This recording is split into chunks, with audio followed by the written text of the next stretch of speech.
अब यादव जी खुद ही समझा देंगे आप सबको। जिनको लगता है कि यादव जी की बेटी सपनवा में आती है तो समझाएंगे ना आपको। अब आप जाइएगा, आपको तो घूमना है, कार्यक्रम तो करना है ना।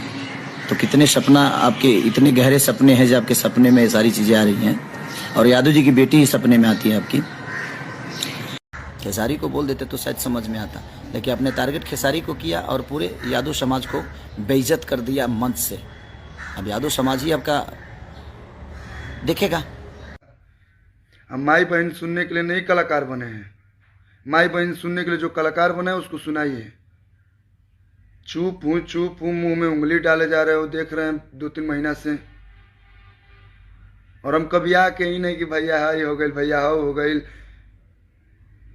हमको माई बहन सुनाइएगा, हमसे नहीं बर्दाश्त होगा। इतना दिन शांत थे, मुंह में उंगली लगा के मत बुलवाइए मेरे से।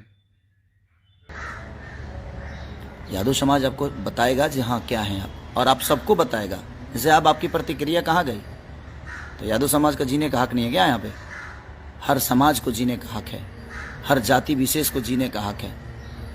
और आप किसी एक जात को टारगेट करें क्यों करेंगे? सबकी बेटी हमारी बेटी की तरह है, सबकी बहन हमारी बहन की तरह है। हमारे शादी हो चुका है भाई, हम शादीशुदा हैं और भगवान ने एक बीबी दिया है मुझे और हम उसमें खुश हैं और वही जीवन भर रहेगी।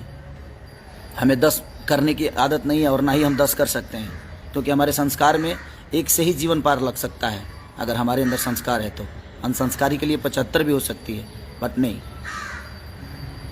हम जिसका हाथ थामे हैं उसके साथ जीवन भर चलने की कसम खाए हैं और उसी के साथ चलेंगे।